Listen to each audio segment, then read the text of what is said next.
शेतकऱ्यांसाठी 3 मोठे धोके. कधी झाली नव्हती इतकी भयानक परिस्थिती होणार. हवामान खात्याकडून 3 मोठे आणि कडक इशारे देण्यात आले. आज पहाटेपासून मोबाईलवर 3 मेसेज मुंबई मंत्रालयाकडून आलेले आहेत. कारण वारं फिरले.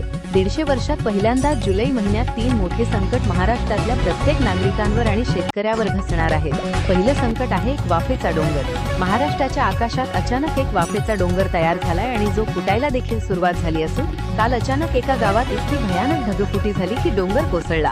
अख्खं गाव मातीखाली गेलंय. हा वाफेचा डोंगर पुढील 72 तासात कोणत्या जिल्ह्याला धोका देणार आहे याची यादी आली असून त्यापेक्षाही मोठा दुसरा धोका आहे तो चक्रीवादळाचा. होय, एक विचित्र चक्रीवादळ प्रणाली बंगालच्या उपसागरात तयार झाली असून आता ती या 16 जिल्ह्याला दणका देणार आहे. तिसरा जो अलर्ट आहे तो म्हणजे समुद्राच्या लाटांची भयानक उंची वाढून संपूर्ण महाराष्ट्रामध्ये समुद्राचं पाणी घरात घुसण्याचा धोका. होय, एक वादळ महाराष्ट्राच्या दिशेने सरकलंय. दरवर्षी पावसाळा सुरू होतो तेव्हा कमी अधिक पाऊस पडतो, कुठे जास्त तर कुठे कमी. पण हे वर्ष फार विचित्र आहे कारण की यावर्षी एल निनोचा प्रभाव असल्यामुळे सगळं वातावरणच उलटं फिरलं आहे.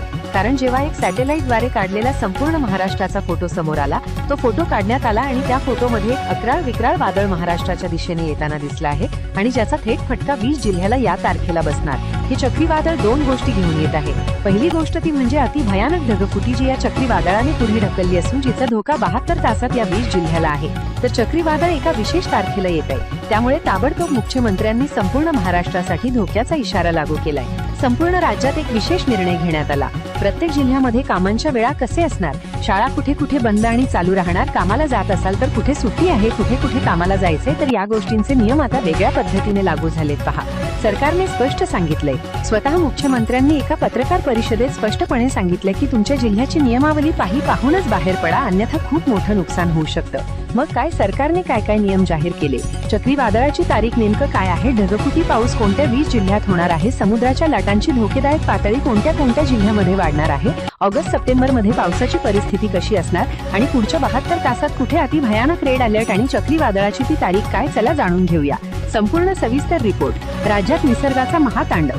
3 पद्धतीने महाराष्ट्रभर घाव घातला जाणार. कालच हवामान खात्याची एक अत्यंत महत्त्वाची बैठक झाली कारण समुद्रात घोंगावणाऱ्या वादळाचा जो फोटो समोर आला होता त्यावर सविस्तर चर्चा करण्यात आली आणि त्यानंतर हे 3 मोठे धोक्याचे इशारे जारी करण्यात आले.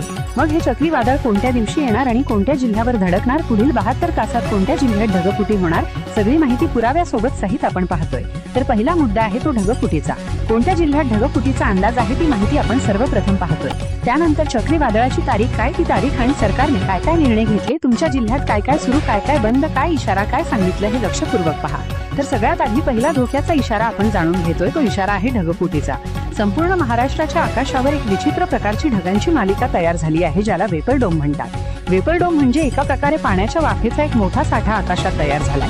सोप्या भाषेत सांगायचं झालं, एखाद्या ठराविक भागावर हवेचा प्रचंड दाब तयार होतो. तिथली वाफ एका ठिकाणी कोंडली जाते तेव्हा त्याला वेपर डोम म्हणतात. खरं तर वेपर डोम म्हणजे एका जागी साठलेली अब्जावधी टनांची पाण्याची मोठी वाटी म्हणू शकता. आता हा वाफेचा डेंगर जो आहे तर तो महाराष्ट्रावर आता पुढील 72 तासात कोसळणार. याची सुरुवात कालपासून झाली. एक अख्खं गाव मातीखाली गेलं तर एका ठिकाणी एका 5 मिनिटात धरण भरलंय. तर आता ही परिस्थिती काल समोर आल्यानंतर तज्ज्ञांनी सॅटेलाइटद्वारे फोटो काढले. त्या फोटोमध्ये हा महाकाय वाफेचा डोंगर दिसलाय. पण त्यानंतर जे दिसलं आहे ते आहे चक्रीवादळ. मग हा वाफेचा डोंगर कोणत्या कोणत्या जिल्ह्यामध्ये फुटणार याची तर यादी पुढे आपण समजून घेतोच, पण त्याआधी चक्रीवादळाचा दणका कधी बसणार, काय आहे ती चक्रीवादळाची तारीख, सरकारने काय नवे नियम तुमच्या जिल्ह्यात लागू केले तेही आपण पाहतोय. आता दुसरा जो धोका आहे तो चक्रीवादळाचा आहे. पहिला ढगफुटीचा धोका तर तो लागू होत असल्यामुळे आता कोणत्या कोणत्या जिल्ह्याला दणका बसणार याची यादी आपण पाहतोय आणि त्यानंतर चक्रीवादळाची तारीख पाहणार. तर पहा, हा जो वाफेचा डोंगर आहे तर तो सगळ्यात आधी कोकण किनारपट्टीच्या जिल्ह्यावर धडकणार आहे कारण की तो अरबी समुद्राच्या बाजूने निघालाय, ज्याच्यामध्ये मुंबई, त्यानंतर पालघर, त्यानंतर रत्नागिरी, त्यानंतर रायगड, त्यानंतर सिंधुदुर्ग या जिल्ह्यामध्ये हा डोंगर पहिल्यांदा फुटेल.